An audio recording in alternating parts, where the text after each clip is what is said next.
You ever pass someone so many times they just blur into the background? That was Mr. Howard Bell in our town.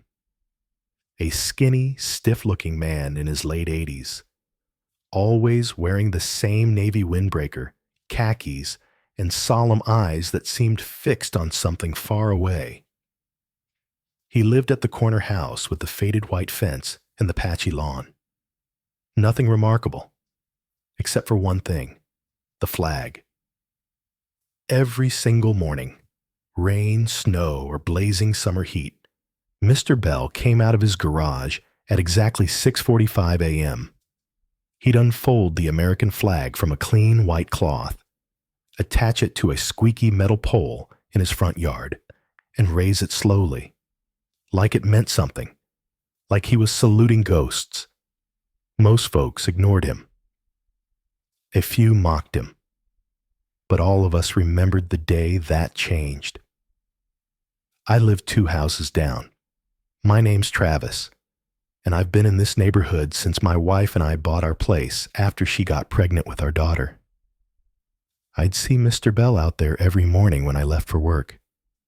He never missed a day, not even during that ice storm a couple winters ago. There he was, jacket zipped up to his chin, face stung red by the wind, hand pressed to his heart as the flag climbed. Kids joked about him. "Flag Grandpa," they called him.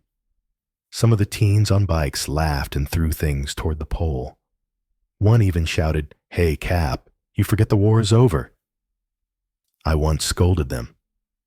But Mr. Bell never seemed to notice. Or maybe he did, and just didn't care.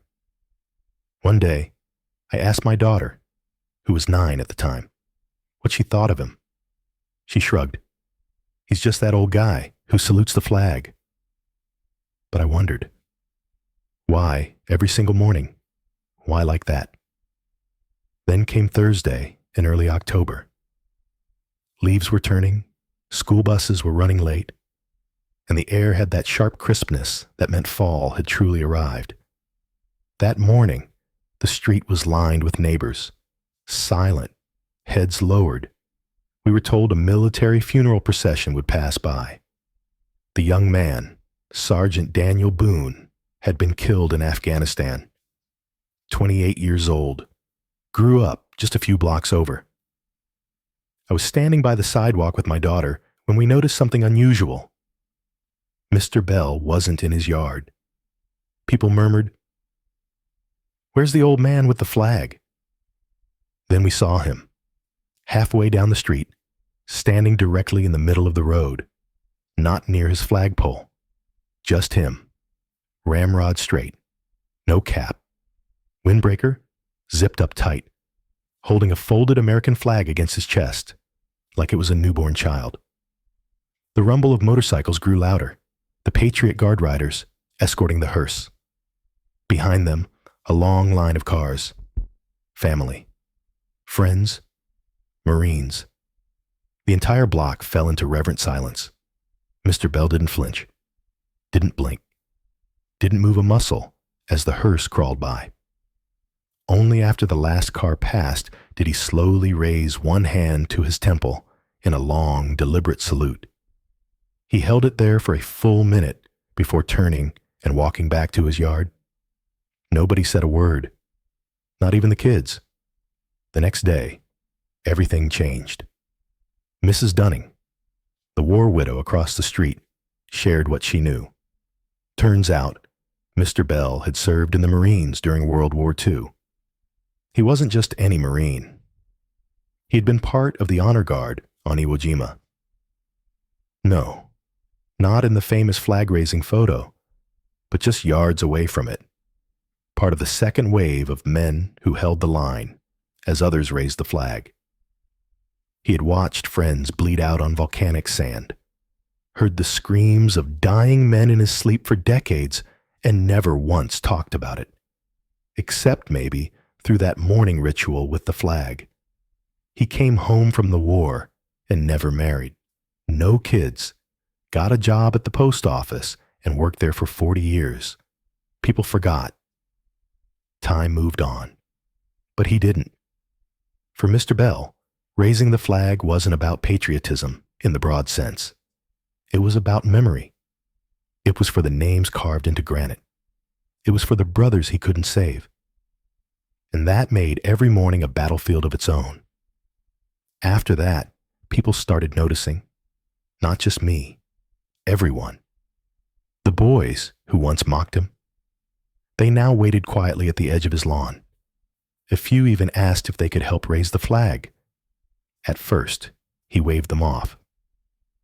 But then one morning, he nodded, said only, "Gloves first." On Veterans Day, half the town gathered on his lawn with lawn chairs and coffee. He didn't speak at first, just did what he always did, unfolded the flag, attached it, and raised it with that same precision. Then he turned around, and for the first time in years, we heard his voice. "Names fade," he said, "but symbols don't. So I do this. Every day. For Charlie, for Ramos, for Mitch. They were boys, 18, 19. Never got to grow old. I did, so I remember." That was all he said, but nobody forgot it. 2 winters later, Mr. Bell passed away quietly in his sleep. We found out when he didn't raise the flag one morning. The silence was thunderous. People came out of their houses in robes and slippers, stood by the pole, waiting for something to happen. Nothing did. So one of the boys, now older, taller, stepped forward. He picked up the folded flag from the bench, where Mr. Bell always left it, and raised it himself. Later that day, the city council announced the flagpole would remain in Mr. Bell's yard permanently, along with a bronze plaque that reads, "Howard Bell, last to raise, never to forget." His house is now a small museum, not large, just a front room with his jacket, his boots, and the flag he held that day Sergeant Boone passed. School field trips go there. Veterans leave notes. One note stuck with me. "Thanks for doing what the rest of us forgot to do." Now, every time I see a flag flapping in the wind, I think of him. Not the uniform, not the battles, just the silence he stood in. And how loud that silence became when we finally started listening. So if you've got someone in your neighborhood who raises the flag every morning, don't ignore them. Don't laugh. Don't let your kids roll their eyes. Maybe they're not raising it for politics. Maybe they're raising it for the kid next to them who never made it home. Maybe they're holding on to more than fabric.